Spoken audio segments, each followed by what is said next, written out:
Welcome to another episode of Two Drink Maximum. I'm your co-host Shane. I'm your other co-host Chase. We are very excited today to have a cool guest in the studio. We are honored to have with us record producer Skimmy. Hey, is here with us today. Skimmy. Thank you so much for taking the time to come join us. We're really excited to have you.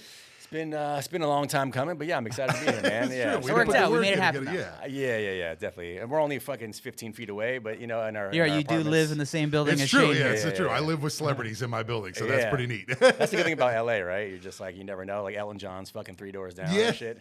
Like, Exactly. well, I would've It is never true known that. though. Like you hear like celebrities tell stories, and like every one of them's like, "Oh yeah, my neighbor is like Susan Sarandon." It's Oh, like, yeah, they get tired of each other. yeah, exactly. Yeah. I would have loved to be here in like the 70s, 80s. That would have been prime for me. That would have been amazing. Hell yeah, dude. Like yeah, because you can just Hollywood. walk over into anybody's house. Like, Like yeah, dude, Motley nice. Crue's fucking 2 doors, fucking Def Leppard, bro. Yeah, oh Crazy. man, yeah. Oh, But, Well, yeah, as I'm here.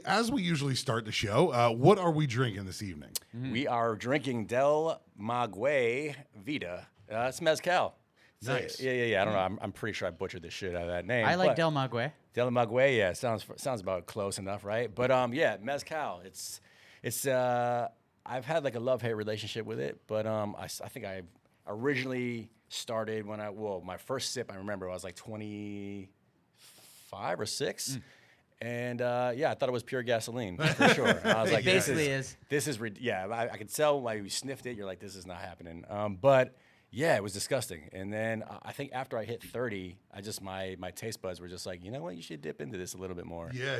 And so, you know, just like anything, like I hated a lot of foods prior to certain ages, and then I was just like, every little bit of mezcal that I had, I mean, I've had so many at this point, but I've just stuck with, that smoky flavor to me is amazing. Yeah. There's something about it, and it used to be, I do it sometimes with like it's kind of like a mezcal margarita kind of thing. Yeah. Okay. But it's a little bit more floral is what I do, and it's more spicy. I like spicier stuff. Yeah, so it's like cilantro, serrano peppers, or jalapeno, and like a making a little bit of stew. honey. Yeah. It's fucking good. It's really good, man. And so it kind of hides the smokiness and gives it a bit more floral, but like spicy. So like that's what I was drinking for a really long time.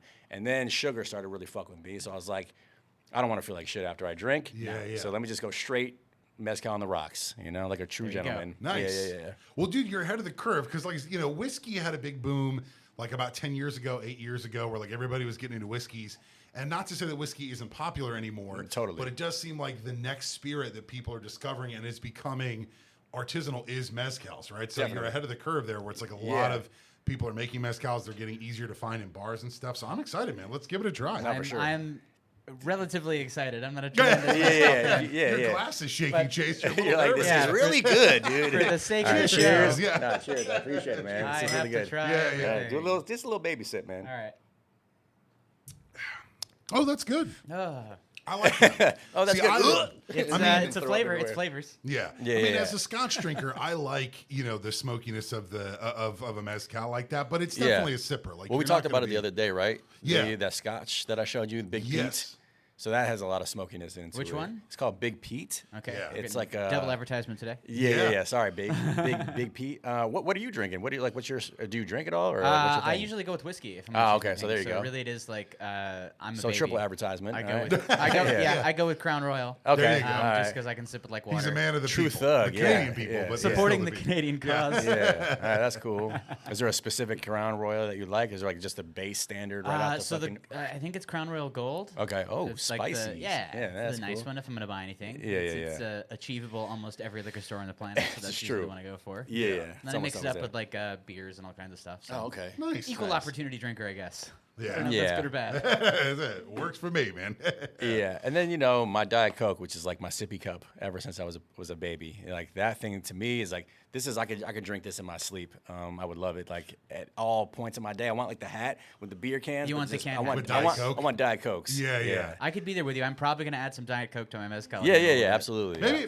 Maybe in the back half we'll try a little bit of it each to see if it ruins it or if it gets any better, right? I know it's going to mine. Yeah, All right, I'm well, not mad we'll at it, man. Most Yeah. people hate Diet Coke. They're always like they're for Coca-Cola. That's like more their thing, but I don't know, man. It's its own flavor. It's It found is. its own way. It- it's it not is. like Diet Dr Pepper, which is No. the world's worst Diet Coke. Yeah, That's yeah. funny as hell. I will disagree with you on that just a little bit. But Dr. Pepper? All right. I started liking Diet Dr Pepper more than I did when I used to. It used to taste maybe I don't know. Maybe I just didn't drink it back then. But now, just more diet sodas in general, or just to me are I'm on the same wavelength as you. Like, I don't drink a lot of soda unless it's like a cocktail. I don't drink a lot of soda. But anytime in the last, say, 5 years, I've purchased soda, it's always like the sugar-free or the diet version. yeah, like the Coke or the zeros and stuff. I mean, everything is something zero now. It's fucking Mescal Zero. Oh, that's the next thing. Gluten-free. Yeah, for sure. Move beyond our wonderful old man conversation about the diet sodas that we enjoy.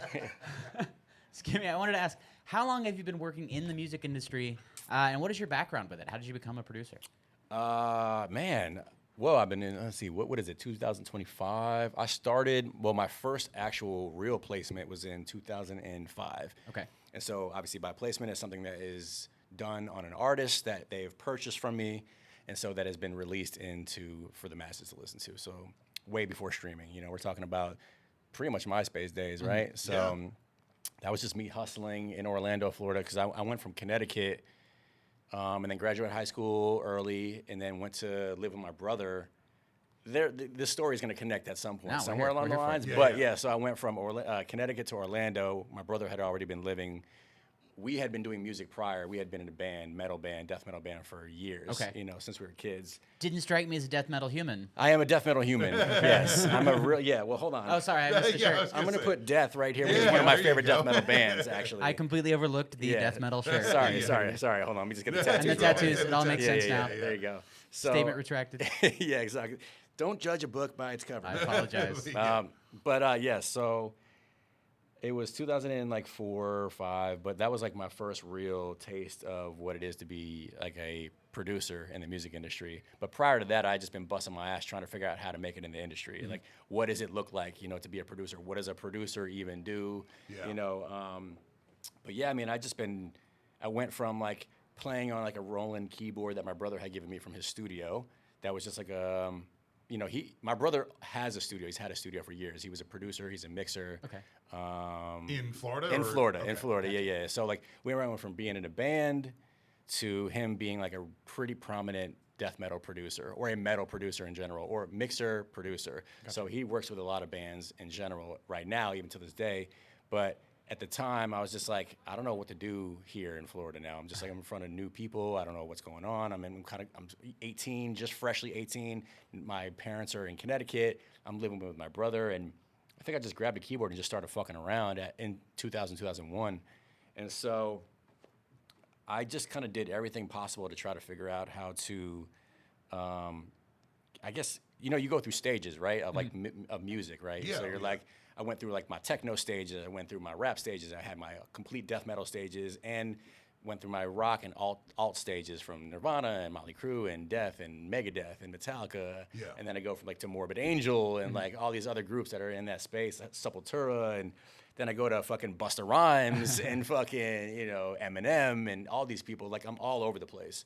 So but how that all started was I had been playing drums since I was like 3 or 4. Okay. And so so I started at Was that something you got into because you wanted, or did like a parent put that was drum my kit in front of you? That was my dad. Yeah, Okay. for sure. A bold parenting move. I know. Put drums in front of your child. Absolutely. Well, he was a drummer as well, so kind of like was just sitting on his lap, just kind of fucking around. Gotcha. You know what I mean?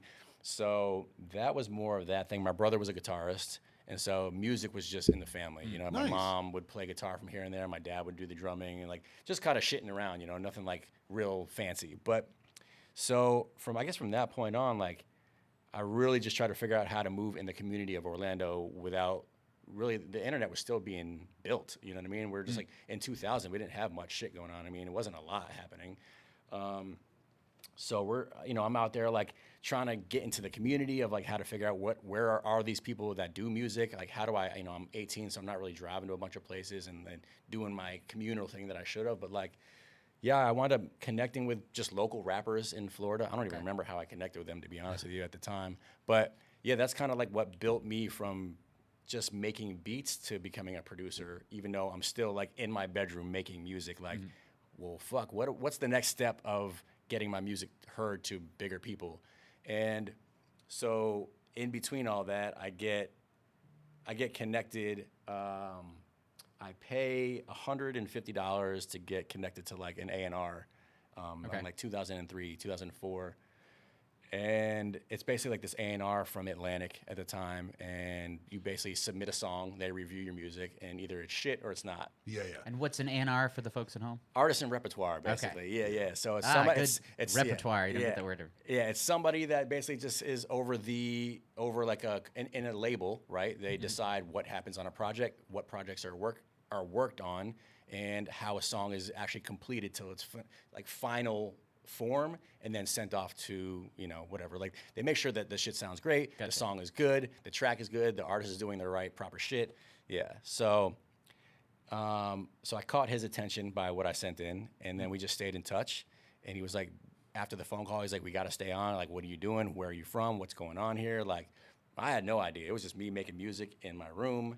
And just from, like, obviously all this stuff is just a culmination of me just fucking around since I was a kid to all the way here. I didn't go to school for it. Yes. I didn't do any of that shit. You know what I mean? Self-made, creative, nonsense bullshit. The stuff you sent into the A&R, like, was that beats that you were making, or was that like full-fledged like music with vocals? It was just beats. Okay. Yeah, I mean, I didn't even know where to go to even get vocals. It was just me making beats. Right. Yeah, so it's like, I don't know how familiar you guys are with like DAWs, which are digital audio workstations, which is like Pro Tools and like Nuendo, Cubase, and FL Studio, which is or used to be called Fruity Loops, which is what I'm on. Okay. Which I started on like one of the first versions, like FL3.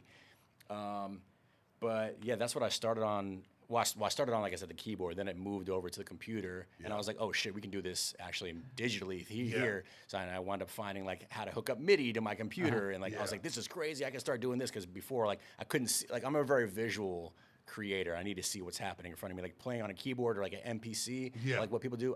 Even though I'm a drummer and it feels good to do that on an MPC, I just couldn't get into it because I couldn't see visually what was happening. Gotcha. So, having said all that and coming back around to like my first placement and getting in the industry is like, I just through that A&R, I met another manager who was managing another friend of mine, a person that I really enjoyed as a producer. And at the end of like that email, or at the end of that interview, they were like, reach out to me as an artist if you want to, like, talk about, it wasn't even about representing other producers. Like, if you want to get in contact with me for like other interviews, do that. And so I just emailed her, cold email, and I was like, I'm a producer. I don't know where to go from here. Can you help me out? And so, she was like, send your music over. And from there, that was when I started like actually getting work. Nice. And that was like, I was 20, about to go on to 21. Wow. So, it started early. Well, let me ask you a question. Do you feel like your background playing music kind of benefited you as a producer? Because there's a lot of producers, very successful producers, couldn't play a string on a guitar, right? They couldn't play a single thing. Agreed. And I think that there's multiple tiers to a producer, or multiple tiers to, I think a beat maker is definitely in one space, but as a producer, you might not know how to do a lot of stuff. You know what I mean? As long as you can orchestrate and put together something amazing, I think you can command the producer role. You know what I mean? Like, if you come in and you go, well, listen, this song sounds like shit. I don't know how to do anything, but I'm going to take you, and you. You play guitar, you play keys, you play drums, and you do all this stuff. That is the producer role. I think it does help, absolutely. Playing the drums definitely allows me to find a different pocket of programming versus somebody that doesn't know how to play the drums. Yeah. There's like a telltale sign of like certain people that are drummers, that have like an innate like feeling of like when you listen to it, you're like, that feels real, or that feels like it's really in pocket with certain things. Not everybody is a drummer, but like Timberland is like one of my favorite producers, or like Pharrell is one of my favorite producers, but he plays drums also, but you can tell there's something like very realistic, but also fake at the same time that he is intentionally doing to make his music sound that a certain way. But he's also a musician, so he gets that. But Timberland doesn't play anything, but he's just a creative in general and has a lot of sauce, so to speak. Sauce. Yeah. So sauce. I like that you defined this. Yeah. He understands it. He's got you the know goods. What I mean? Yeah, he's connected to the universe somewhere, so he can really like get into certain things. Even pockets as a drummer, I wouldn't get off top. Yeah. There's like certain things that's like, I remember like working with a couple like. There's guys that are really good at piano have a hard time dialing things back and understanding, why didn't you use that chord, or why didn't you use that chord, where I'm choosing something completely different because I don't know that you shouldn't go from like A to G, or like whatever these things are. Gotcha. There's a lot of these things that you gotta like play. You gotta play your hand as good as you can without having to be like, well, I didn't learn theory, so I don't know what the fuck is happening here. So I don't need to stick with these guidelines. I've broken all these rules are way broke. You know what I mean? Are broken.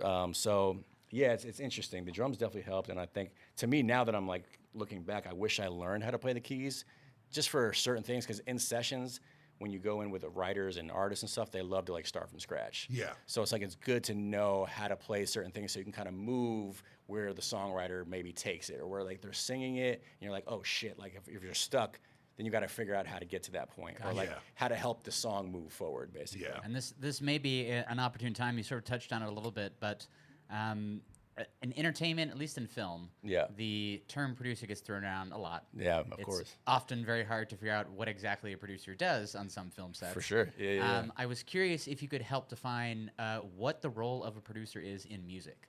Because you hear all these big names, but you don't really understand what they're doing on the day-to-day. Also, I'm also thinking it's curious. I think if you got 4 record producers lined up and asked them the same question, they'd all have probably all do answers. different things. Yeah. Right? So it's always cool to hear a unique perspective on what it is. My definition. Well, I'm curious what your definition of like producer is for you guys. Like, what does like the top tier producer do, and what does your regular producer say he does? Okay. Well, Shane can go first here. Well, I mean, look, my experience with record producing is. I mean, primarily, I'm a Rick Rubin fan, right? So I kind of follow out him. There you go. Rick Rubin, his whole thing is what my job is just to trust my taste, right? Which is an artist will come to me with an idea or a song.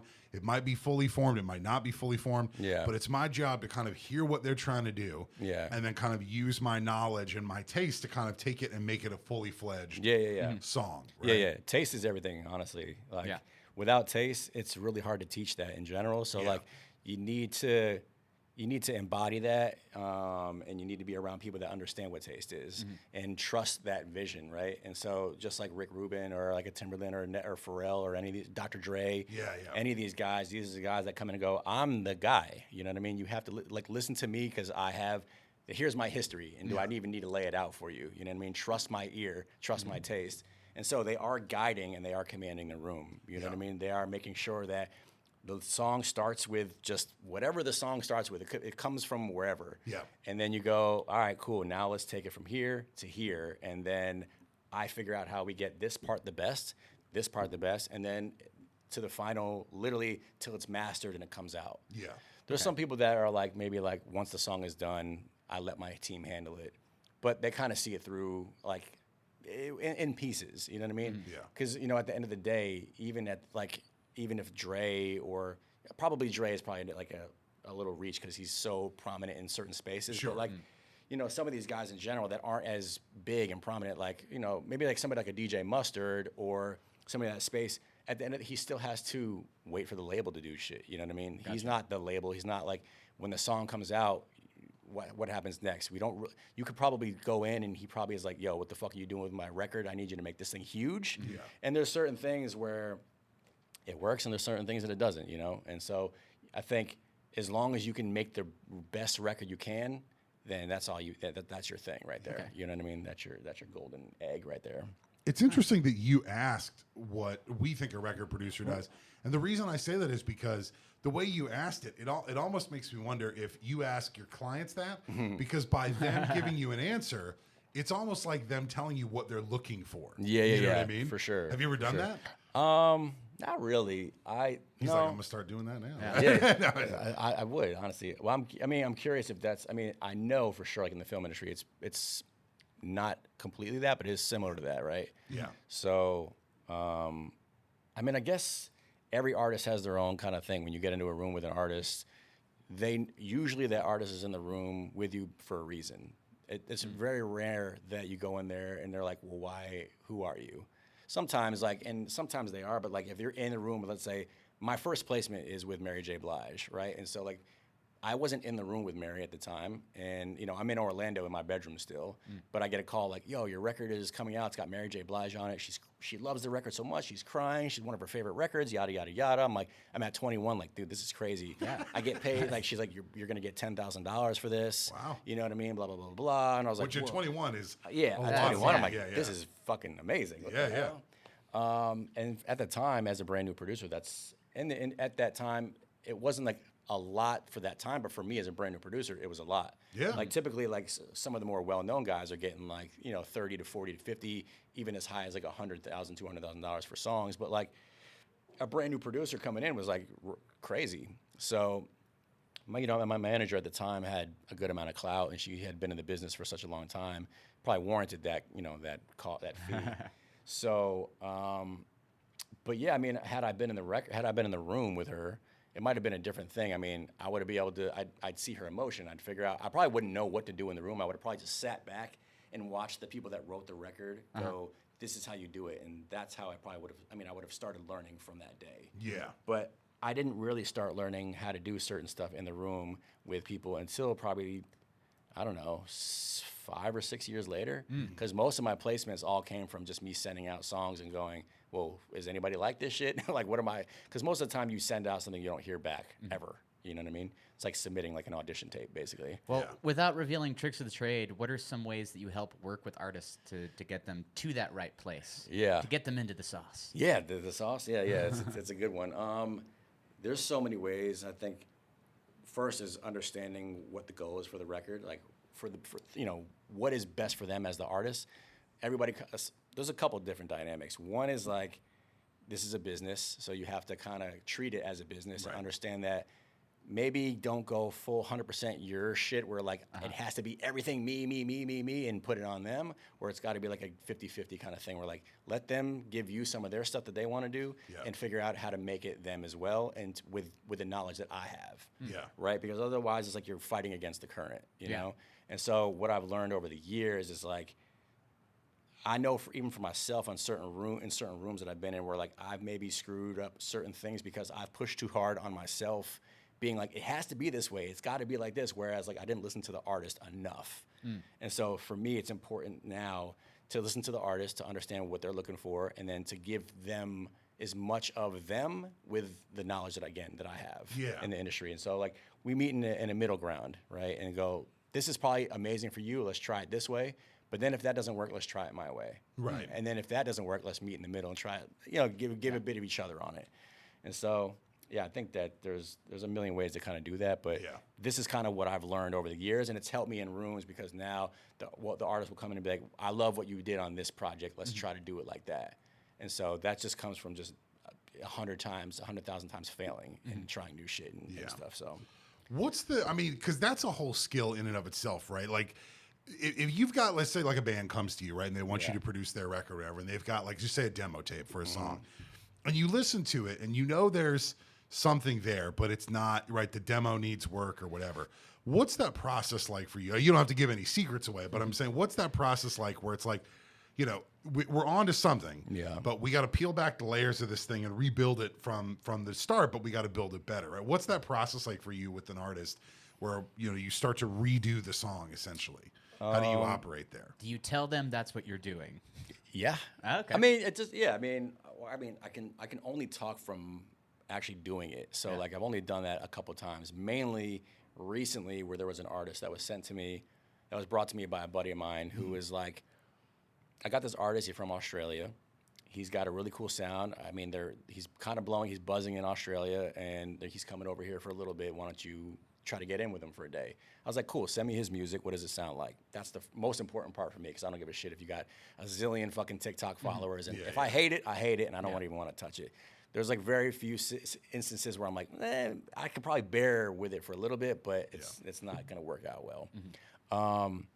So he sends me the music, and I'm like, okay, I hear what he's trying to do. It's cool, but it already sounds like 5 other artists and it's already been done before, and they're already superstars. Right. So let's take this artist and let me just do what I do. Let me bring in a writer that I love, that I know that I work well with, and then let's just give him a direction where he feels comfortable going. But I have to explain to him why we're going this direction. Yeah. You know what I mean? What we're doing and what he's been doing is probably not going to work. So let's figure out a lane that is really cool, that sounds new, that still has a little bit of your stuff in it, a little bit of my stuff. Keep singing the way you're singing, but like fine tune it. Let me help you with that. And so, yeah, I mean, we wrote one song, and then he loved it. It took us literally, it felt, when you're in that kind of environment, it feels like magic a little bit, because you don't know what happens. Like it just happens, and it comes out so well. The song flows in like 20, 30 minutes. You get the bones and the structure of it. You get like the idea and all that. And then the rest of the time is just you hashing out everything. Yeah. And so from that day, after that song, he's like, I love the song so much, and I like working with you and Nick, which is who I wrote it with, my buddy.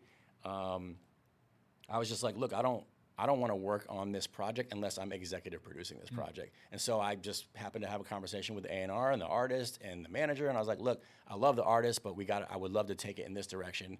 Let me executive produce it. And a week later, like, yeah, let's do it. Nice. So that was like my first jump into like, I've never asked that before to anybody, but I was like, I felt like I could, and I've been doing this long enough that I feel like I knew what to do. And so jumping in that was amazing. The artist trusted me. Yeah. You know what I mean? He knew that I was he obviously saw what we did the first day. Yeah. And then they sent him down here for, I wish they had sent him down here for a longer time, but they sent him down here for like a month and a half or a little bit less. And we finished the album in like 20 days. Wow. But I mean, it took like a year and a half to really go through everything, but we did all the songs in the time he was here. God. Yeah. That's amazing. So it sounds like so much work.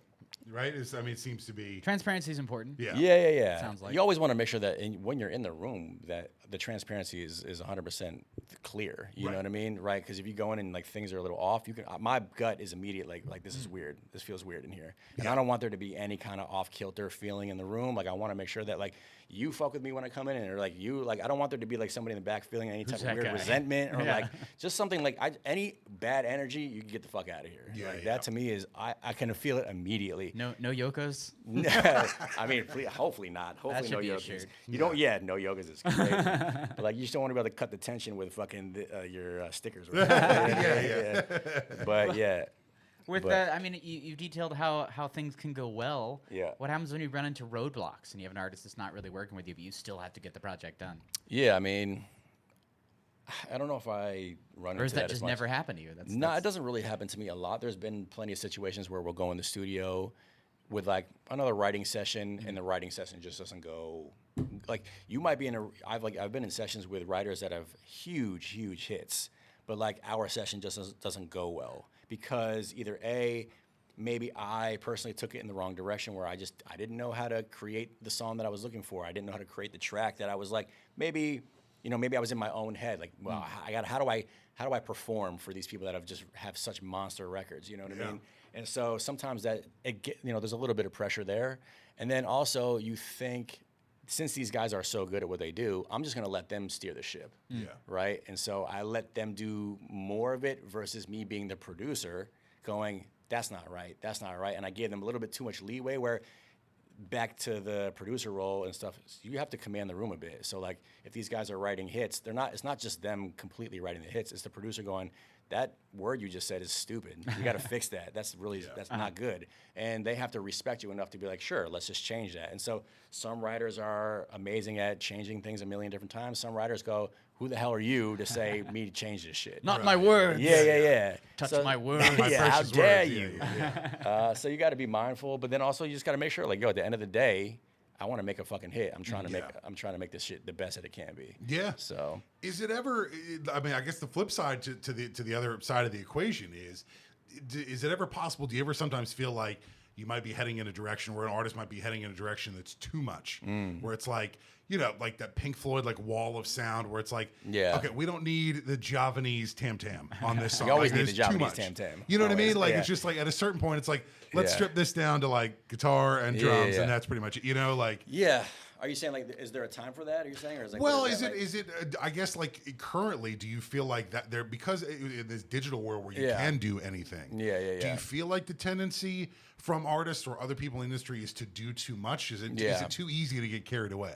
I mean, 58 tracks in Pro Tools, or whatever. I mean, that's actually kind of light for certain people now. But Oh God. Yeah, I mean, I think you have to kind of get, like, if let's say me and you are in the studio and you're like, I want these 10 tracks to be really cool radio ready, but you're like, I'm missing the art of me, right? I'm trying to become the single. I'm trying to become fucking whoever you want to call it, Post Malone or whatever. Let's just say you want to be Everybody Post wants Malone. to be Posty. Yeah, exactly. Well, as a perspective, to say like he's writing all these fucking massive hits, but then he's like, but I want to get back to the roots, man. I want to get back to the core of me, and like I do this kind of shit. Then let him have at it with like 1 or 2 songs that goes on the album, but don't focus on a ton of that, because when you get into that, it's like make your art on your own time almost, and I will like help you with your vision once we're done with the bulk of the shit that is gonna make us money. You know what I mean?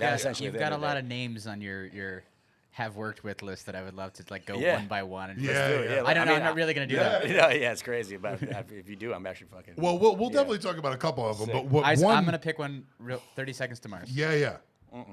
No. That's off limits, but nobody messes with leather. Fair enough. No. One of the tracks on your like discography that I think is great is you worked on the song "Fuck Off." Oh yeah, which was on Lonely Island. Pop Shane's Star, been Never talking Stop, about this Never for a Stopping. week. Really? I don't know if that track made the movie. It didn't. It was a bonus track, It was which just I'm on the kind of record. upset about. Yeah. But dude, the song is really funny, right? funny. So what was that? I mean, what was that? How did you get involved with that? Because that movie is criminally. I think it's kind of it found its footing like on home video, but like it just did not do well in the box office. Well, it's also like how many times do you come across a project where you're just making an in-universe song for a pretend artist? Like, what does that process even start? Yeah, like? I don't think that song was sent to me. The track originally was sent to me by a couple buddies of mine. Okay. And so they're like, "Yo, we have this track. We just, all right, I think they sent it to me like, yo, we'd like you to fuck with it, because you'll send me something and that's like, it's not finished yet. Try to make it better." Mm-hmm. And so they sent it to me. I think I fixed it up. I sent it back to them, and I don't remember the whole process. This was 2000, whenever that movie came out, 2011, 12. No, maybe 2013, 14. Yeah, I think it was like 2014. I Yeah. So that was sent to them, and then all of a sudden I get a call like, yo, the Lonely Island wants to use it. We sent them a batch of tracks, and they cut a song to it. And I was like, whoa, no fucking way. And he's like, it's for the Pop Star movie. I was like, damn, that's fucking amazing, because you kind of always like dream to be into some goofy shit like that for no reason. And I was like, Andy Samberg is a legend, and that was just kind of I wish I was there at the time. Funny enough, I was just with that same guy the other day, and they're working on more shit. Nice. Oh, really? So he's like, we just sent them a batch of new stuff, but it would be fun to just do more stuff like that, joke stuff like Dick in a Box would be amazing to do. But I think that's one of the. Fish, I'm on a boat or whatever. Yeah, dude. Well, that's kind of one of the funniest parts about that movie is that even though the character makes these like ridiculous pop songs, when you listen to the album, they're all really good songs. No, I know. They're all like I think which is the only way it works. If they had made not catchy, not actual poppy songs, it would have just been terrible. Yeah, for sure. They get it. I think because they've been around some fucking amazing people. They're like, dude, we got to make this shit amazing and hit really hard, but like stupid. Yeah. It's like Jack Black and fucking Tenacious D and stuff like that. Oh, I love Tenacious D. Yeah, I grew up with Tenacious D. Well, speaking of fuck off, I think one thing that can fuck off is our 3 empty glasses. Correct. Oh. So we are all going to go fuck off, and we're going to go make some refills, and we'll be right back in a minute with Skimmy. Be right back. Hell yeah. Chase, I don't know about you, but it does feel like ever since COVID hit, we spend so much time in our homes, and our homes have kind of become our office, and it's been this kind of weird blend of professional and home. I find that occasionally it is difficult to become creative in the house. Sometimes you got to get out and you got to find a different space to kind of let that creativity fly. And we are excited to share with our listeners that if you are in the LA area, we have the solution for you.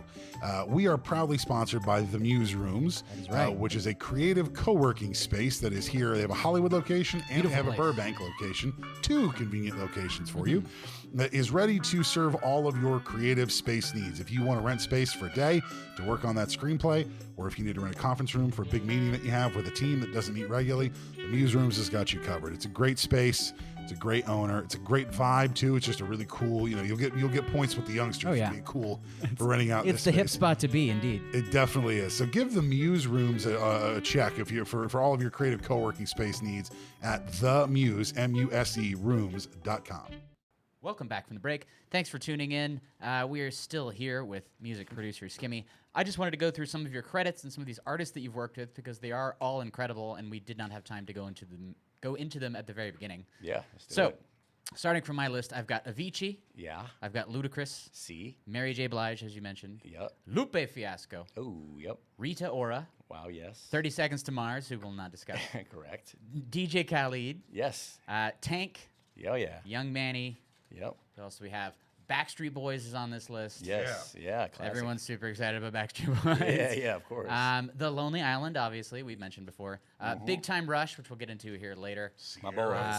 Yeah. Shane's got another list he's going to continue going on. Yeah, my God, dude. Sick. Our whole show could just be listing people. Just list everybody. I mean, your list of credits is dizzying, dude. Oh, thanks, man. It's an eclectic, weird, like it's more eccentric because it's just so all over the place. Yeah. It's like fucking Lonely Island, and then Sierra, and then like Avicii, and fucking Ludacris David was probably Copperfield. fun. You know what I mean? Like, look, we list all those names not to be name droppy, but to kind of lead into our next question is I did it to be name dropped. Well, Chase is I'd a rather name you guys dropper. do it than me. Yeah, it's fine. But I guess the question is, you've obviously worked with so many artists that I think it kind of proves that you've been doing this for quite a while. Yeah. How has record producing changed since you started? Versus where we are now. I mean, has artist taste changed? Has industry perspective changed? What's different now? Yeah. Just making 10-second TikTok songs. That is, you answered it. That was a good, Thanks for answering that. Yeah. God, is that really? I mean, is that really a concern? Yeah, absolutely. I mean, these labels these days, even now, just thinking about it, like, people just want hits, right? They just want immediate success.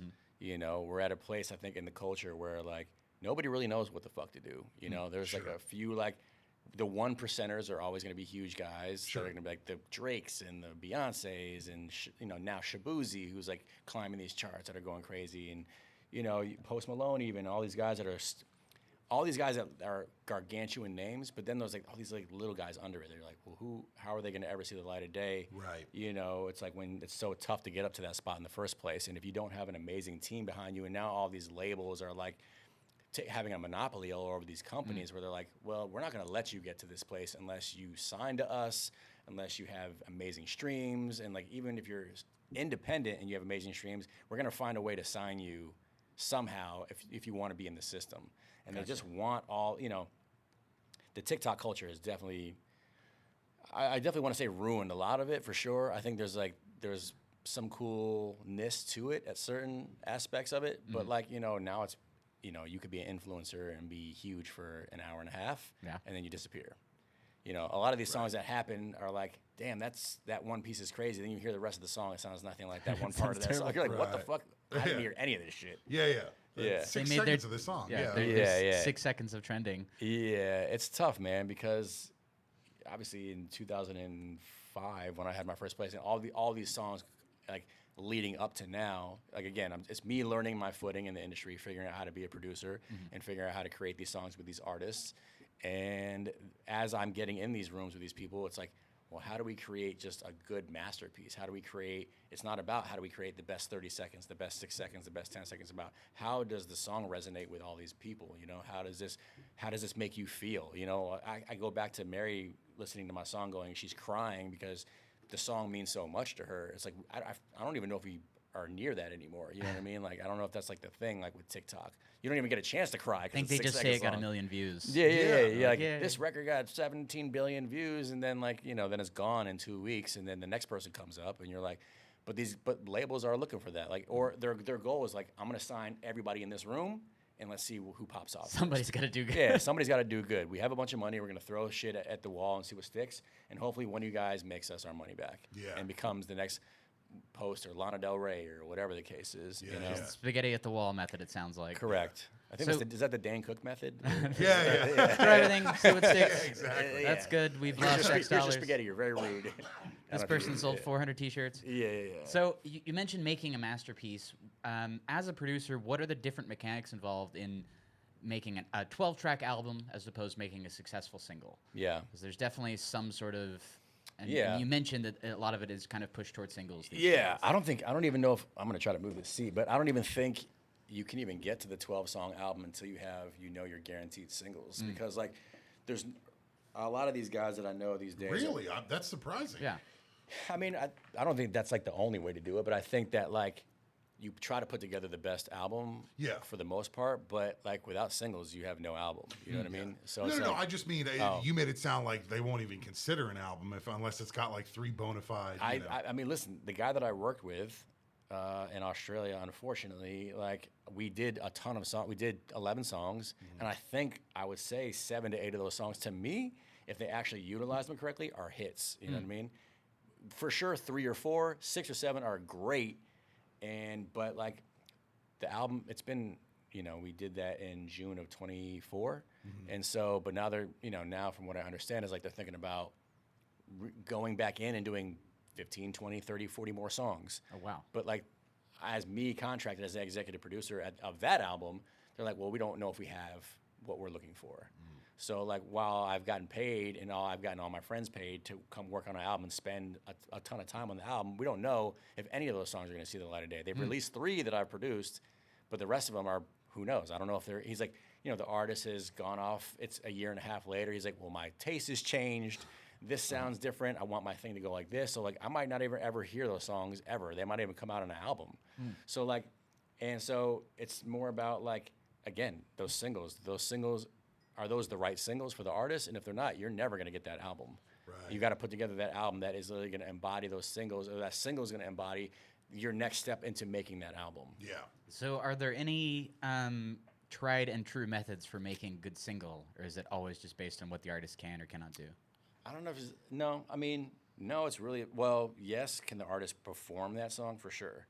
But I think it's more about, yeah, it's a tough one. I don't think there's an actual like mathematical equation for that. Yeah, I don't think, there's not really a formula. It's like, it's all in gut feeling. Like, you know, when you're in the, like, it's tough. Like in the film industry, like I don't know if it's the same way, but like it's either when you're doing a scene or when you're like writing the perfect script, or whether like, this is the script right here. I know this is going to be it's going to get all the awards and this, whatever the case is. I don't know how that feels. Yeah. But I can only imagine that like, when you get into a room and you press play and you go, that there's like a feeling in your stomach, you go, holy shit, this is special. Yeah, yeah. Versus like just making a song and going like, oh, that's cool. I made a few of those before. But when you go in and you see everybody's face is going, this is holy shit. Like speechless type of thing.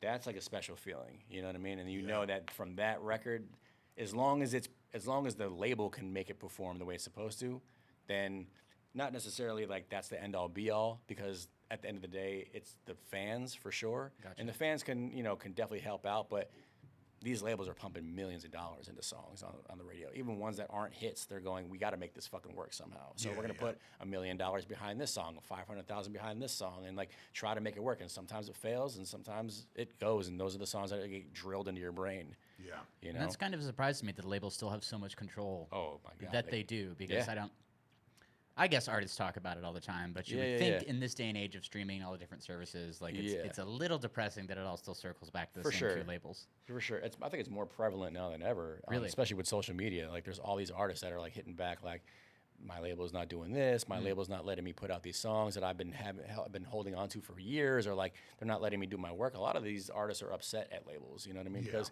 once you're on a label, you just can't put out whatever you want. You have to, the label has to approve everything that is released. Yeah. So if like you don't get to say so, like you get to do your songs on your own time, but if the label's like, that's gonna ruin everything, you're not putting that song out. And then all this resentment happens where you're like, well, fuck this label, and a fucking riot happens. And then they go to social media. My A&R, my manager, my label doesn't let me do this, and then it's a fucking whole revolt, you know? Yeah.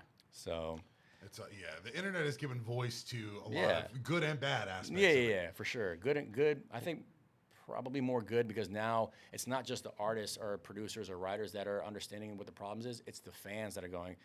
I think they're trying to understand what's happening, but there's so many nuanced little things that they're like, well, that's not fair, and blah, blah, blah, which in reality, it's not fair on a lot of fronts, but you have to really dig deeper to understand why this might be not working out, or why it is working out, and why, so it's like, there's so many little things that like I want the fans and want the people to understand in just regular everyday people, but like, it's a like I said, it comes down to a lot of nuance. Yeah. So the intersection of commerce and art is always a challenging one. Yeah. Because you want the art. Well, as an artist, you want the art to win out always, but sometimes commerce has to come in. Totally. So like I said, it's a business. Do you always traditionally work with bigger labels, or do you ever do indie work? I do a little bit of both. Okay. Yeah. I say it's probably 70-30. Okay. Yeah, more label work than indie work. What advantage, beyond the obvious things of having the more freedom, what advantages exist in working in the indie space?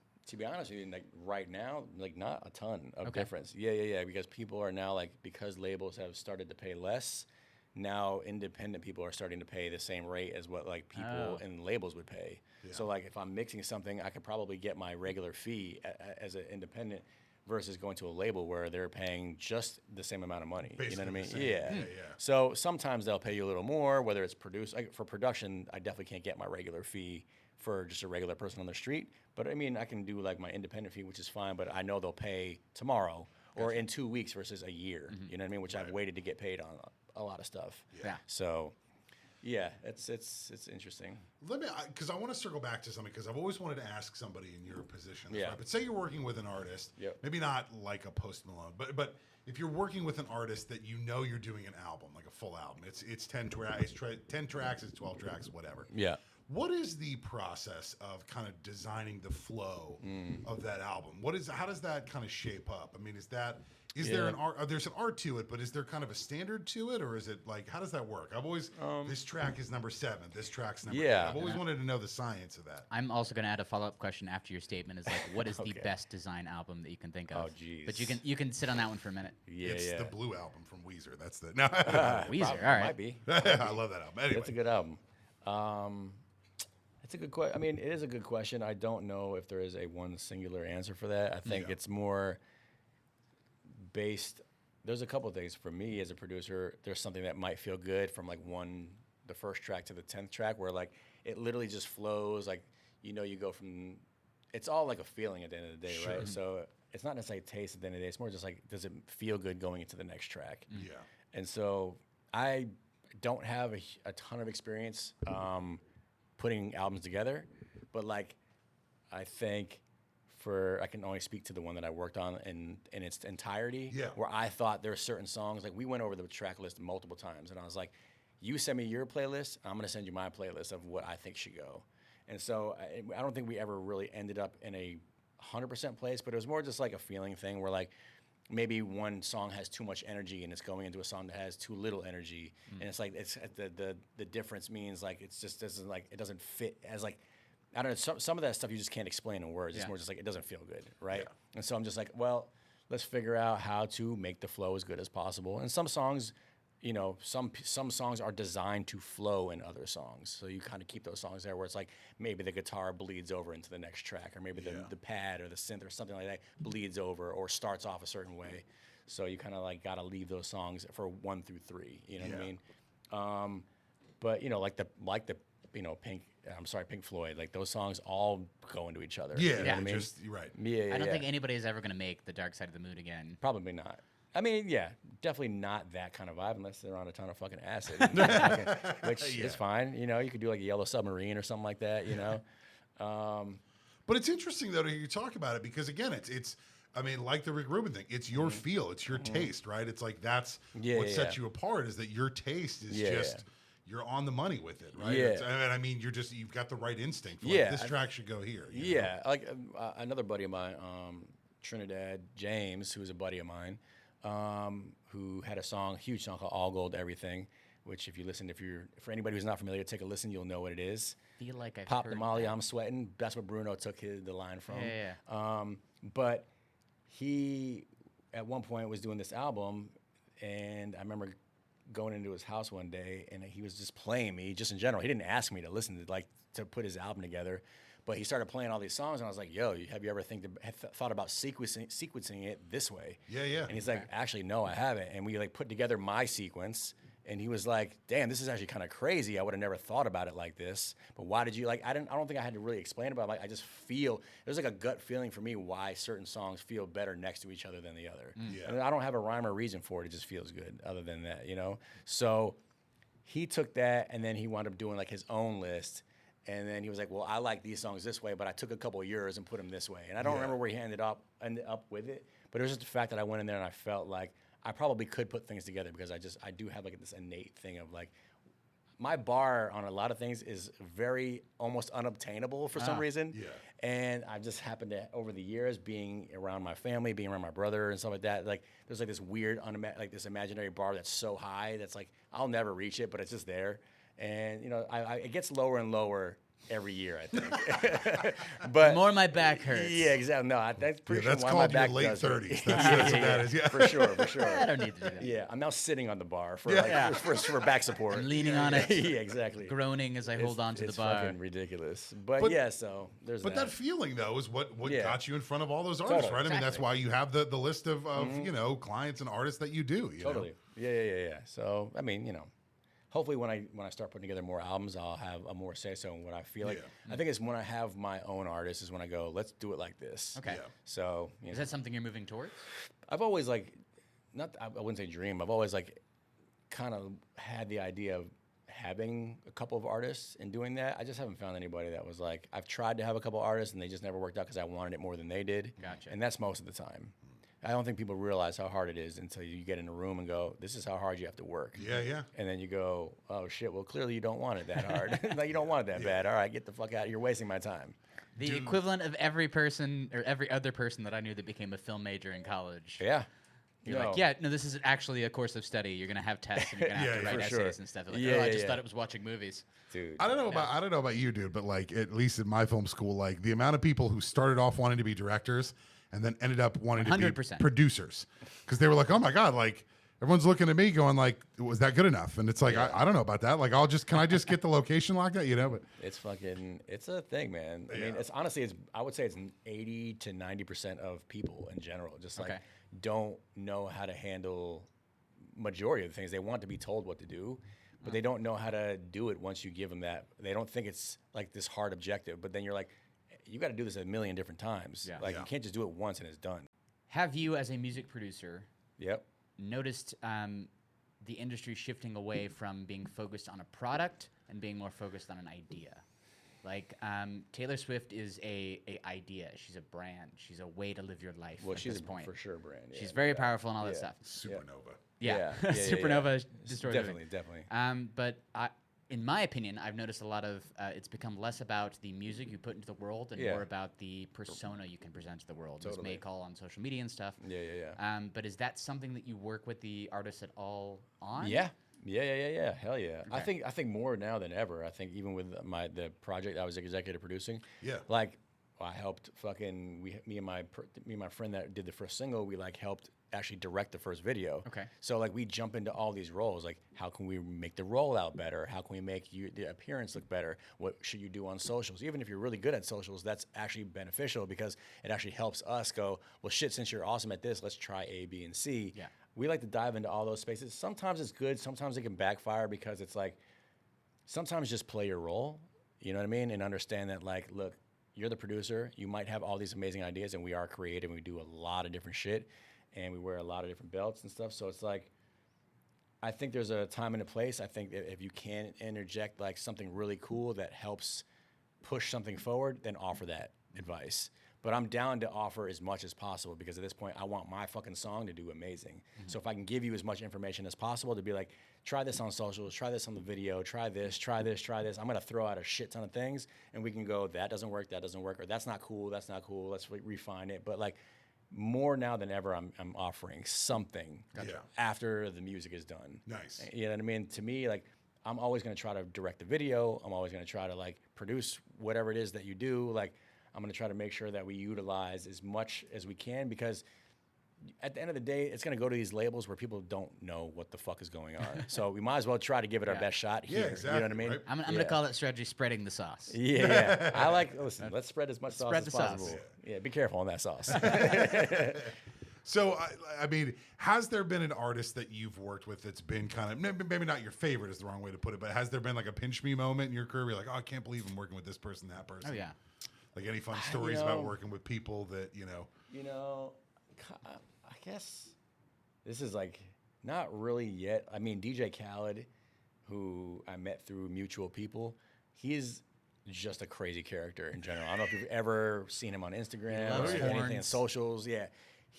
I wouldn't say he's not a pinch me moment. It's just a fun moment because you're he's literally just a fucking, I don't know, he's a crazy spectacle, you know what I mean? Yeah. He's just all over the place and he doesn't turn off. It's really? That's how that's he is. the real him. He's as big as his social media. 100%. Even before that, that's how he was. That's why he became what he was. I mean, it only amplified his craziness. Yeah. But there's like some chill moments where he's like, just relaxed a little bit, but he's never fully turned off. Yeah. In a private setting, he's like, he's at 100 at all times. Like if the record is crazy, yo, this is crazy, la la la. He's going nuts in the studio. Another one, another one. Like yo, listen. Yeah, it's crazy. Does he carry around a bullhorn? No, he is the fuck. I mean, he should honestly, but like if he doesn't, but yeah, I mean, he's just that kind of guy. He's got a lot of energy. He's literally he is the producer. He's commanding the room. He's telling people like. On the set that I did with him, with Mary J. Blige, does he actually produce? Yeah, he does. Okay, good. Absolutely, yes, he does. He does. That's where he started. I mean, he was a DJ, but then he started producing, but then he got into that. But like, just being, I remember meeting him for the first time. Well, not meeting him for the first time, but I met Mary J. Blige the first time on a second song that I worked on, where they're with DJ Khaled, where like I had to run up to her and be like, yo, by the way, Mary, I produced a song. And she was like, what the, how come I never met you before? La, la, la. Yeah. But Khaled was like, he's like in the whole thing, just like commanding everything. You got to do it like this. You got to do it like this. Do it like this. He is the true shit. The definition of producer. He is like the whole thing. You know what I mean? Well, he might be crazy a little bit, but he's that guy for sure. That's amazing. Surprising fact of the day. Yeah. Did you is know? A capable producer. He's a real deal. He's really Ryan Coogler. He's the Ryan Coogler. He's the Ryan Coogler of fucking.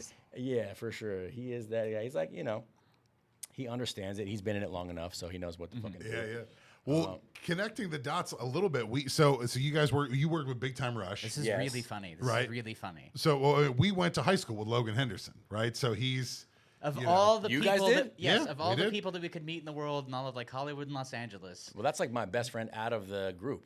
Is it it's really? Logan? Yeah. Logan is a really cool dude. So we were seniors in high school. He was a sophomore. We went to a very small Christian school. Okay. Yeah. And then years later. I work at a studio, and he was shooting Big Time Rush at that studio. Got it. And I saw him on the lot, and I was like, "Hey, Logan!" Like, so we hung out for like a little bit. We made like tentative plans to like go grab lunch, and then we just never did. But like, it was just weird to like drive around town for years and like see his face all over billboards and stuff. Dude, they were fucking massive. Yeah. And so to circle back to making that relevant beyond just us having known this person. Yeah. Was it He was different? in my English class. He was. Oh, well, there it is. I did a play with him. I did Charlotte's Web with him one time. God damn it, Charlotte. But one of my favorite books as a kid. Big Time Rush was arguably an engineered group. Yeah. They were something like the Monkees from back in the day. Yeah. Or K-pop almost. Or K-pop, yeah. For them, there is a formula that they're working for. Sure. And you worked with them. What? At the time, they were all the way to like until recently, really. Okay. Yeah, but like I'm gonna admit I've not kept up with Big Time Rush. I mean, I would say it's From less manufacturers still put together, but like more on their own terms. But yes, 100%. Like, but like it was a show first, and then they were like a band. Yeah. And you had to make music for them. What was that process like? That was fun because that was literally just my buddy bringing in Logan, who Nick Furlong, who I wrote the Avicii song with, The Nights. I've known Nick for 20 years, I think, something like that, maybe 21 years. We kind of started together, just on the internet. Like, what the fuck is that? We're just like, just texting each other away on silly ass platforms. Probably fucking, I don't even remember at this time, but yeah, he brought in Logan, and I think he was like, yo, do you want to work with Big Time Rush? And I was like, fuck yeah, let's do it. Let's fucking do it. Big Time, yes. Yeah, Big Time, absolutely. And so that was 2013, I think. I can't remember. Your guess is as good as ours. Had to have been in the 2010s. Yeah, I think 2013 is when it was. But yeah, that was fun, man. I mean, we had a blast doing that shit because Logan is cool as shit. Really nice guy. We just get to hang out and just kind of shoot the shit. It wasn't like there was no pressure at all. Yeah. It was really just me, Nick, and Logan. And yeah, there wasn't anybody else in the room. You know what I mean? It was just us kind of fucking around. One of my guys that came in and played guitar for me at the time. And yeah, I mean, that kind of came out. It was like, that was like my first jump into like the more poppier side of stuff, aside from like the Backstreet Boys shit, which is like really pop. But even that was like kind of had more like R&B feeling. This was like really like pop stuff for me, almost more pop than I would have gone. But in that time, it kind of made sense. But yeah, you're trying to sneak in death metal shit into it. Yeah. I was like, dude, we're not going for fucking power chords. Now we do a 5-minute drum solo. This ain't Danzig, man. Which is like for the furthest from death metal, but like, they're like shit on me for that. But like, this ain't fucking Metallica, dude, or Morbid Angel. But is Metallica death metal? No, definitely not. No, it's not. I'm just trying to say lower level bands that people will understand versus like me saying like Gwar. Yeah, I mean even Gwar. I saw anyway. Okay, so nobody needs to talk about Guar. No. Funny enough. If you know about Guar, I apologize. The singer died, though. I think Guar. Oh no. I think so. Yeah, I think so. Or one of them died in the group. The most insane stage shows on the planet. Yeah. My band played with a band that they had called X-Cops. That was like their side band. X-Cops. Yeah, no kidding. Yeah, way back in Connecticut when I was like fucking 12. Well, it's funny that the reason I say it's because like Chase and I both work in the film industry, and the longer you work in the film industry, the smaller and smaller it gets. Yeah. Right? Or it's like you just run into the same people. And I mean that as a compliment. You just run into the same people over and over. Yeah. Is the music business like that as well? Where it's like it's a lot smaller than people might assume, where it's like, oh dude, I run into the same people all the time. Yeah, I think obviously smaller and smaller as you get to the fucking top, right? Like there's like, oh my God, whoa, you're here? Like what the fuck? I thought, you worked at fucking Uber. But like, no, I mean, but I think I see. I'm like more to myself these days anyway, but like, I mean, there's definitely a lot of that shit happening where you're like, you're moving in circles. You're like, whoa, what the hell? I can't, I've been here for 10 years. Like, you again. Like, yeah. So it's like, God damn it. But there's a lot of people you're like, whoa, how the fuck did you get here? Kind of thing. And you're like, well, fucking weird shit happened. But yeah. TikTok. I mean, artists, it could be A&Rs, could be managers, could be people of labels, could be executives and stuff like that. But like, it is that. I'm sure. I feel like the film industry and the music industry are very kind of symbiotic in that sense. So what would you attribute to your, and we can call it long-term success at this point? Like, I feel like in the music world, 5 years is a long time. Oh my God, now it for sure. Yes. I think just fucking not being old. I mean, not being old. Not being old. Is that? Yeah, I mean, don't age. I'm 41 now, so I think understanding. Embracing the culture, you know what I mean? Understanding, like I could have been the guy that's like, I could have been Ebenezer Scrooge. That's fucking terrible. Everything sucks. All this new music is blah blah humbug. You know what I mean? Like I could. Don't be that guy. And I was at one point where like, why would he do that song? Like like pick apart fucking everything and just dissect and be like, this shit is terrible. But like, I'm like, there's a lot of music in the last 5 years that I started producing that I would never touch. Like, I remember even coming up, like, I missed a lot of opportunities because I was like, I would never do that. My bar is way too high. That sucks. I would never do Soulja Boy music. But now I enjoy making it because it's fun. I've programmed myself for it to be fun versus to be like a fucking chore. You know what I mean? And so that's kind of one of those things where, like, you could do that, but I definitely missed opportunities I could have had fun on. You know what I mean? Where I was like, at the time, Infinity, my prior name, I would never do that. That's not the Infinity brand or whatever. And like, so. Sorry, sidetrack. Is that a common thing for producers to come up with monikers? Yeah. Okay. Oh yeah. It's all monikers. I don't think there's not one. I mean, besides Pharrell and Rick Rubin. And Rick Rubin. Yeah. I mean, there's a couple guys that write, but like, even I don't know, fucking Quincy Jones and shit like that. But like Timberland is not fucking. Really? Yeah. Timberland's not his real name. Timberland is not his real name. No. Yeah. That just destroyed a worldview I had. Well, fucking screwed up, man. Let me ask just you a really question, like shoes. If an artist is looking to work with a great record producer and say you're unavailable, what would be one of the things that an artist should look for in a producer, right? That it's real deal. They're working with someone who's talented versus like, if they get the option, because I feel like sounds like sometimes labels are like, this is the person you're working with. Yeah, that's true. That is true. That's more often than not. Yeah. I was gonna say track record. Sure. But that doesn't necessarily mean anything. It definitely helps to have a track record of songs that either you've listened to as an artist or that you enjoy. You're like, I can't wait to get in with this person because they did A, B, and C. Yeah. But sometimes it's just, again, it's taste, right? Yeah. So you go like, oh, this artist gets it. Like, he loves, I think it's good to have somebody, like, if, I'm the producer and you're the artist, I'm going to send you my shit, and you're going to go, wow, he really gets it. Yeah. You know what I mean? Whereas, like, I send you some shit, and you're like, what the hell is this shit? Like, this shit sounds like fucking Muppet match. Babies. You know what I mean? Like, and maybe that's cool for certain people, and maybe you're trying to make a fucking joke album, but like, let's not knock the Muppet Babies out of it. First of all, let me make this clear: never Fantastic knock the Muppet show. Babies. Yeah, Skeeter and fucking Scooter, don't ever knock the Muppet Babies. Also, the The odds of these whatever adopted Muppet babies continuing to work together for the entirety of their career. Also, what the hell does the mom look like? I want to know what the hell she... Yeah, what's going on? I love her socks, but goddamn, I want to know what the hell that bitch looks like. Was she confused by all the puppets, or was she like, y'all are here, y'all are cool too? Yeah. I need that. No. Yeah, I mean, I think it's taste. You know, you'll know immediately. Like, as an artist, like, I should work with that person or I shouldn't. You know what I mean? Like, I've been sent plenty of, even on the reverse side of that, I've been sent plenty of artist projects where I'm like, I would just never work with that person. And it's tough because I need to figure out how to get on. Is it going to take me a ton of work to get to eye with this person? Right. Or is it just going to be like, they're going to get it right away? And sometimes you just got to like throw that away because it's like, this person, I would rather spend time working on this than trying to get somebody to see eye to eye with me. You know what I mean? But it's the same thing with a producer going to an artist going to a producer. It's just taste. Starting to wind down from our conversation, and just taking in everything that you've told us so far. If you could give advice to someone that wants to become a producer, how would you suggest they cultivate that taste, or what are some best practices as far as making yourself a useful and valuable producer? Getting with somebody that understands the industry. Okay. Finding a mentor is very important.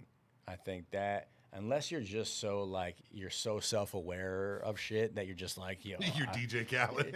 Well, that too, yeah. Unless you're DJ Khaled, don't find anybody. Do it yourself. I mean, there are people that are not self-aware. They're just like so bold and they just don't give a fuck. They're like, I'm gonna do it. And there's a lot of people that are so confident in themselves that they don't give a fuck what's happening. They make it happen just based off of just them understanding themselves. And they go, well, I'm gonna win regardless. Yeah. But for the people that are hesitant about it, you know, it's about literally like finding somebody that really understands their shit and just kind of connecting with them and seeing if they'll give you the time of day, and you know, like getting somebody that's under. I would say making sure that it's first of all, let me back up a little bit, but like it's tough, obviously, to just find a mentor. Yeah. It's not like you're not just gonna fucking walk out and be like, "Hey, Steven Spielberg, can you fucking mentor me?" Like, that's not happening. Timbaland, Steve, yeah, exactly. Can I take you to lunch? Yeah, it's not like that. But like, you know, I think if you're not gonna be able to find a mentor, definitely that's one of the higher tiered things to find. But it's just like trying and failing a bunch of times and just figuring out and listening to like your favorite top people that you listen to, producers. One of the main things, like, I mean, I guess it depends. Like, what is their goal? You know what I mean? Is it like, or do they want to? Certain people don't want to be huge. Certain people just want to make great shit that are like, you know, there's the art of the artist that are just you'll never be heard. Sure. But they just like making cool shit and it kind of coasts. Maybe it streams like really well. There's a lot of things that like I've never heard before that stream really well that I don't know who the hell it is, but they stream amazing. But I mean, I think it's just a matter of just like what that person's goal is. And so, like, I don't know if I were to do it by myself, or maybe redo it myself.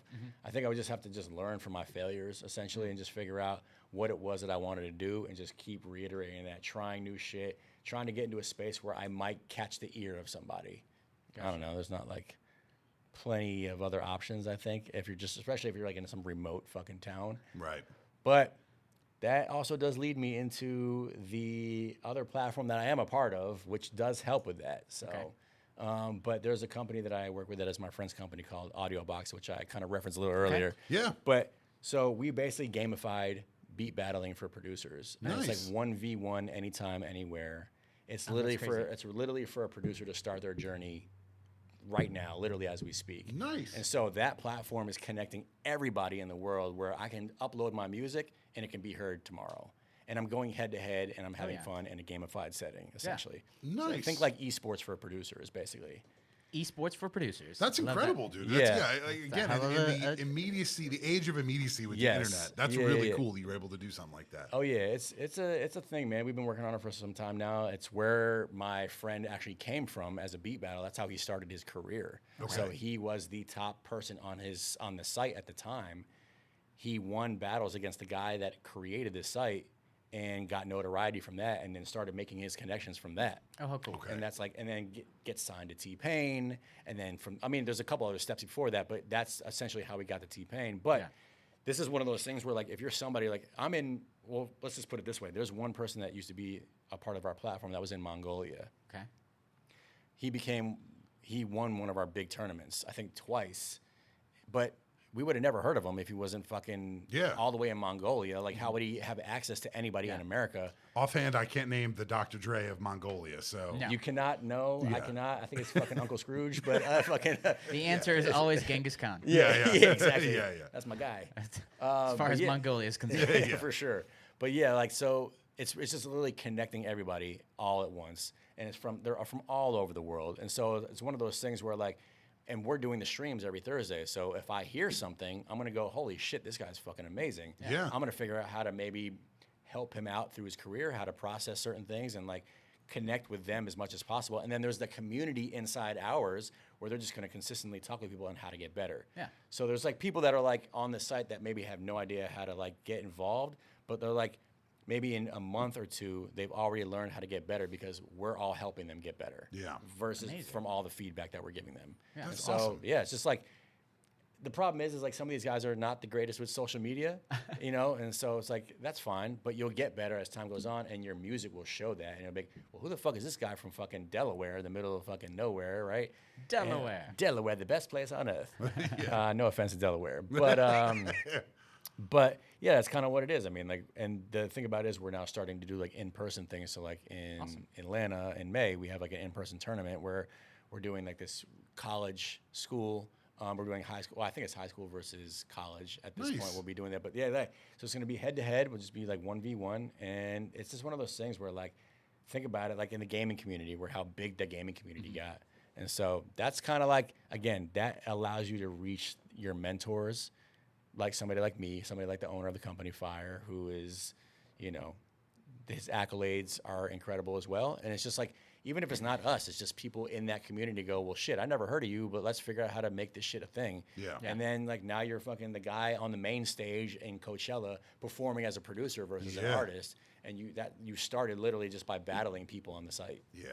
That's so cool, dude, because so I do feel like when people reach a certain level of success that you have, that it's important to send the elevator back down. Yeah. You know what I mean? To give other people who have talent, but maybe not the means, a chance to come up a level or two. It's good. It feels good in my heart because as I've gotten older and as I've gotten further in my career, I like teaching, feedback, giving people like the time of day. Whereas I just had to learn it somewhere. I didn't I didn't read it in a book. You can't read this in a book. It doesn't work like that. And even if it does, it's like it's not as clear as it should be. Yeah.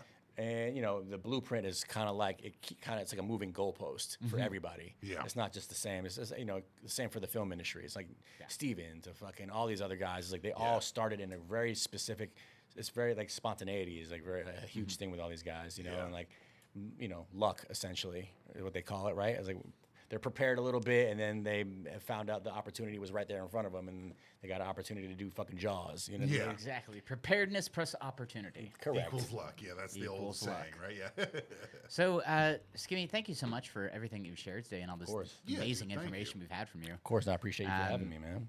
I now feel like I don't think I want to become a music producer. But I certainly know what's involved. Yeah. I don't think I have the taste. I don't have the sauce. But not the sauce. Yeah, I'm here for you though. I am your mentor. My sauce is barbecue. Oh, that's so fair. Whatever that looks like in the music world. We should do a 2 Drink Maximum. Like we should record an official theme song, and then we should have him produce. I'm down. If you need one, I'll do it. Purely on your willingness to do that. Yeah. You guys got to give me like a loose direction, and I'll fucking see if I can make something happen. What's the loose direction? The loose direction. Does it sound like Ren and Stimpy? Does it sound like fucking what is it like? Fucking Love that show. Yeah. I'm going like Twin Peaks mixed with some Metallica. So think about Jesus. that. Okay, that's there we go. Okay, that's interesting. That's a bit of a challenge. That's a very A&R response right there. I like the Beatles mixed with Garfield. 2 things that don't make sense. I was just gonna say I want a theme song that feels like how like listening to Dave Brubeck makes you feel. Yes, jazz. But that's just me because I'm an old man trapped in a 30-year-old body. Who are you right now? Jazz is a thing. Yeah. So I guess like Ron Burgundy. Is that what's going on? A little bit. Yeah, little Yaz flute. Yeah. Lanolin. Yeah. Lanolin. The So Human Torch. I guess, Skimmy, what are your future plans? And then also, if anything cool you can share. Yeah. Yes. That you're allowed to share because obviously some stuff you're working on. That isn't about 30 Seconds to Mars. Apparently. Sorry, guys. No Jared Leto talk today. He's a wonderful human, and we all love him. He is the greatest guy on earth. Outside of production, I also mix. Yeah. Okay. So as a mixer, I have a cool project coming out on the 15th that is not a project, I should say, but I mean a lot 15th of May, just 15th for anybody of May, listening. 15th of May is a really good, really fun song that my friend produced that I'm excited about. I will probably redact the name for now, but it's going to be a fun one. And I've just been kind of like trying to find my footing in certain spaces as far as mixing. I don't take on everything, but like just stuff that I really enjoy. And obviously, I'm always going to mix stuff that my friends produce because that's kind of like how I jumped into it. I was just like, all your shit. You're like, if you need it mixed, send it to me. I'll mix it for free. Let's figure it out until I'm the shit. And so. Yeah, that's what I'm jumping into. And then what else is kind of like happening? The audio box stuff. We're literally that's like honestly that's an ongoing thing forever until this shit is past the moon. You know what I mean? Thursdays, what time? Thursdays at 6 p.m. on Twitch. PST. Yes. Okay. We are streaming every day. It's but the site is 24/7. Yeah. If you wanted to like if somebody's a producer or you wanted to log in or a beat maker, they wanted to fucking create an account and just check it out. It's a 7-day free trial, I think, as far as I remember. But yeah, it's amazing. Yeah, it's fun. Nice. Yeah. I think that's it. But for now, man, I don't really have anything crazy. Awesome. Other than that. But to be determined. I'm sure it's coming out eventually. Yes. And if people want to follow you on socials, where should they check you out? I am at Fun with Skimmy. That is Skimmy. And then, that's all my socials. Except I don't do Facebook, that nonsense. Yeah. It's a probably good. It's a dying medium, I think. Yeah. You know what? Yeah, it definitely is. Oh, man. It's just grandmothers and fucking arguing about fucking pottery. Yeah. And fucking Trump. Everything nobody wants to read all the time. This is true. And another thing nobody wants is 3 empty glasses. And once again, I think we're staring at them. So we're going to wrap out of here. But again, Skimmy, thank you so much for coming, for sharing your knowledge, and for spending some time with us. I appreciate it. Really it was appreciate fun. it, Had a good time. Thank you. It was incredible. It was amazing to learn about all the accoutrement of music. That is the thing, right? That is the thing. That's why I'm here today. I should have brought my little laptop set up, just show you how to make a beat real quick. There you go. Future episode, dude. Yeah, we'll bring do you back. It's true. This is true. Thank you, everybody, for listening. If you want to keep up with us, you can follow us at TwoDrinkMaximum on Instagram. That's TWODRINKMAXIMUM. I continue to get better at that. You're perfect at it, dude. Yeah. You can also find out about our sponsor, The Muse Rooms, which is a creative co-working space here in Hollywood and Burbank. That's themuserooms.com, M-U-S-E for Muse. Thank you to them for letting us use their space for our incredible recordings. We love you. Thank you, Nancy. Awesome. Thank you, Nancy. TwoDrinkMaximum. We are about to be on our third, so I think we've defeated the name. We're going to cut it off here so that we can get on to our third. Thank you, everybody, for listening, and we'll see you next time. Yeah. Cheers.